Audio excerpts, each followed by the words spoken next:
अत्यंत सर्वसमावेशक अशा प्रकारचा हा अर्थसंकल्प आहे। यामध्ये आरोग्य, शिक्षण, पाणी, सिंचन, वंचित, शोषित, पीडित घटक, त्यानंतर मेट्रोच्या संदर्भात, शेतीच्या संदर्भात, आरोग्य विषयाच्या संदर्भात आणि आमच्या सगळ्या योजना प्रधानमंत्री आवास योजनेपासून ते मुंबईतल्या मेट्रोपर्यंत, विशेषतः कोकणातलं जे पाणी आहे ते मराठवाड्यामध्ये वळवण्यापासून मराठवाडा ग्रीड प्रकल्प, नदी जोड योजना, अशा अनेक योजना आमचे बोधिसत्व महामानव डॉक्टर बाबासाहेब आंबेडकर यांच्या नावाने योजना, यांच्यापासून ते बाळासाहेब ठाकरे, माननीय धर्मवीर आनंदजी दिघे, त्यानंतर वाजपेयीजी यांच्या नावाचे स्मारक। कॉमस्कोरनुसार आता isakal.com आहे देशातील नंबर 1 ची मराठी न्यूज वेबसाईट। प्रत्येक अपडेटसाठी isakal.com ला नक्की भेट द्या। आणि शिवाजी महाराजांच्या पुण्य अशा स्मृतीस त्यांनी सगळ्यांनी एका चांगल्या पद्धतीने ज्या ज्या ठिकाणी लढाया झाल्या, ज्या ज्या ठिकाणी संघर्ष झाले, ती ठिकाणी स्मारक म्हणून उभारणं, शिवसृष्टीची उभारणी करणं, छत्रपती संभाजीराजांचं ज्या ज्या ठिकाणी बलिदान झालं त्या ठिकाणी समाधी, त्या ठिकाणी आमचा जो पूर्वकालीन जो इतिहास आहे तो उभा करणं आणि येणाऱ्या पिढीला देखील त्या दृष्टिकोनातून आपल्याला प्रेरणा मिळावी, या दृष्टिकोनातून छत्रपती संभाजीराजांचे स्मारक असेल,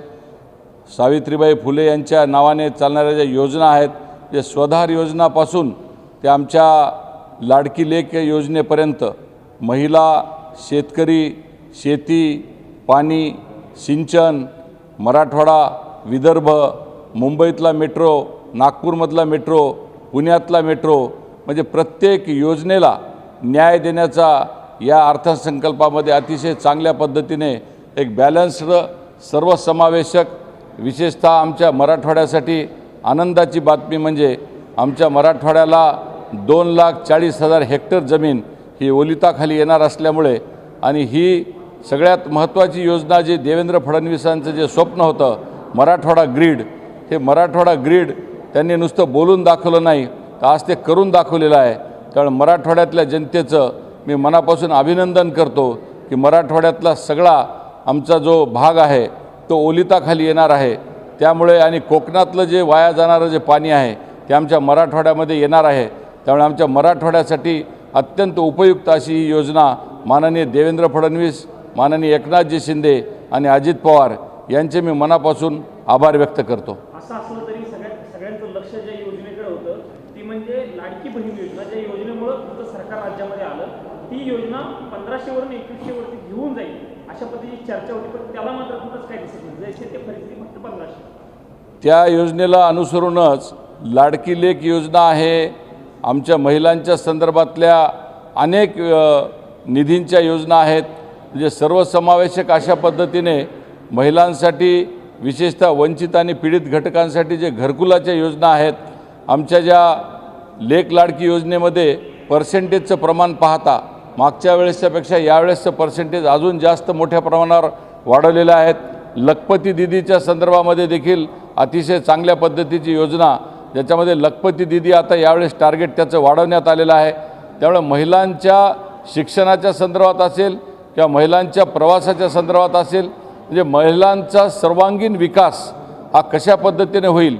मुलींच्या शिक्षणासाठी, मुलींच्या उच्च शिक्षणासाठी आणि खेड्यापाड्यातल्या ग्रामीण भागातल्या मुलींसाठी कशा पद्धतीनं तो सर्वांगीण विकास होईल, या दृष्टिकोनातून त्यांनी एक चांगलं पाऊल या माध्यमातून जे उचललेलं आहे त्याकडे देखील आपण सगळ्यांनी लक्ष देण्याची गरज आहे। मला असं वाटतं की एवढा बॅलन्स्ड अर्थसंकल्प यापूर्वी देखील मागच्या महाविकास आघाडीच्या काळामध्ये मी ऐकला होता, पण तो महाविकास आघाडीचा अर्थसंकल्प हा ऐशोआरामाचा होता, पण यावेळेस त्यांनी प्रत्येक घटकाला न्याय दिलेला असून महाराष्ट्राला गतीने पुढे नेण्याचा अर्थसंकल्प आहे। आणि आता महाराष्ट्र थांबणार नाही ही जी भूमिका देवेंद्रजींची होती ती सार्थ ठरून दाखविलेली आहे आमच्या अर्थमंत्री अजितदादा पवार यांनी।